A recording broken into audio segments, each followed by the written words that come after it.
नमस्कार, मैं Pavan Kumar fully grow agro input में आपका फिर स्वागत करता हूं।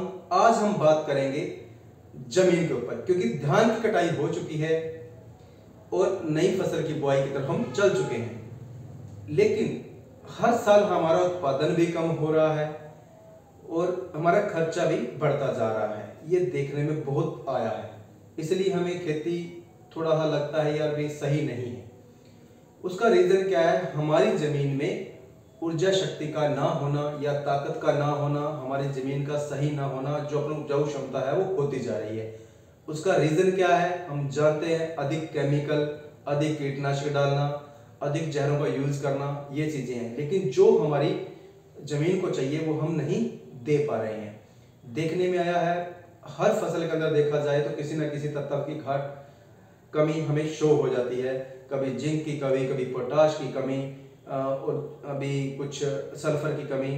तो अब जो देखने में आ रहा है ये कमियां क्यों हो रही हैं? और एक नया चीज अब सामने आई है। पंजाब हरियाणा की जमीन की बात करें तो उसके कॉपर की बहुत बड़ी कमी होती जा रही है, जिससे काफी प्रॉब्लम हमारी फसलों में आ रही है, बीमारियां बढ़ती जा रही हैं। आज हम जमीन को सुधारने की थोड़ा सा एक चीज है, थोड़ा सा टॉपिक है कि जमीन को कैसे बनाया जाए। सिंपल सा और कुछ ज्यादा नहीं है इसके अंदर। क्योंकि अगर कहते हैं ना भी, अगर नींव मजबूत होगी तो मकान अच्छा बनेगा या बिल्डिंग अच्छी बनेगी, ठीक है ना। उसी तरह अगर हमारी जमीन वास्तव में अच्छी होगी, जमीन की नींव अच्छी होगी, उपजाऊ क्षमता होगी उसके अंदर, तो फसल का झाड़ हमें बम्पर ही देगी, अच्छा ही देगी। जहां तक देखने में आया है, हमारी फसल की उपजाऊ क्षमता या जमीन की उपजाऊ क्षमता क्यों कम हुई? हमारे अधिक केमिकल का यूज होना, ये हम जानते हैं। लेकिन इसको सुधारा कैसे जाए? उसके लिए हमारे लिए बहुत जरूरी है farmyard manure. Farmyard manure यानी कि गोबर की खाद, जो कि हम पिछले कई सालों से लगभग छोड़ चुके हैं। यहां तक कि मैंने कुछ किसान भाइयों से बात भी करी तो पता लगा भी किसी ने 10-12 सालों से गोबर की खाद अपने खेतों में डाली ही नहीं। तो अगर गोबर की खाद नहीं डालेंगे तो उपजाऊ क्षमता कैसे बनेगी?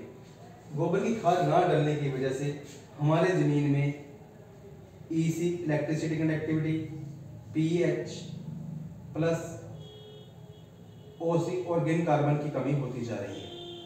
इन चीजों की कमी से हमारी खादों का जो खाद्य हम डाल रहे हैं वो दिन प्रतिदिन बढ़ती ही जा रही है, कम होने की बजाय। और हमारे उन खादों के बढ़ने के साथ खर्चे भी बढ़ते जा रहे हैं। तो सबसे हमें पहले जरूरी है गोबर की खाद।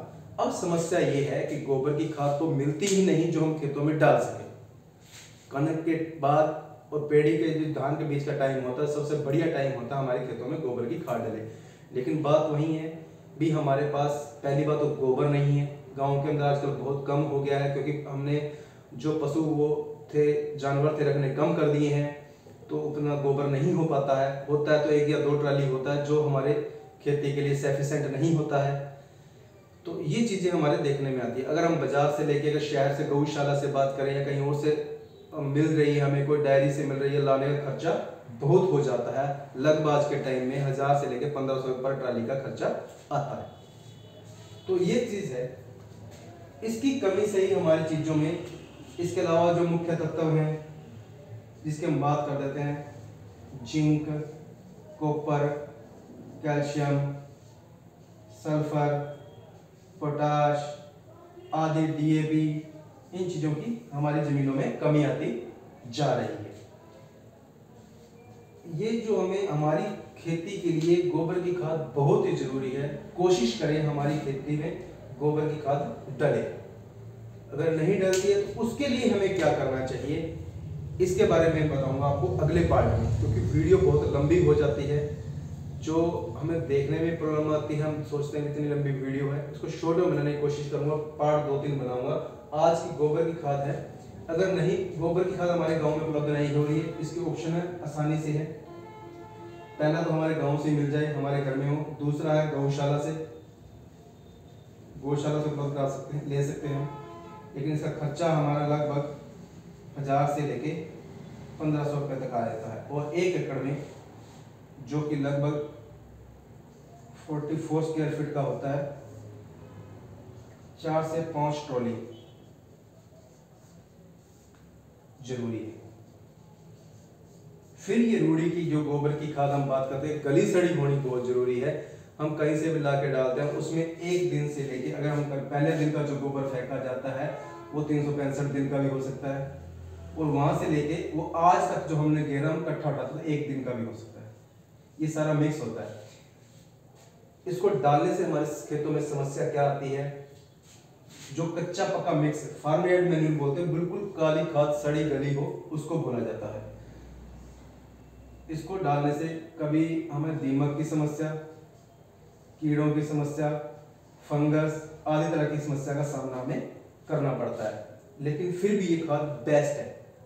इसीलिए हमें खेतों में गोबरी खाद डालनी चाहिए। अगर नहीं डाल पाते तो इसके लिए हमारे पास क्या है, इसके बारे में बात करेंगे हम अगली वीडियो में। अभी इजाजत दीजिए।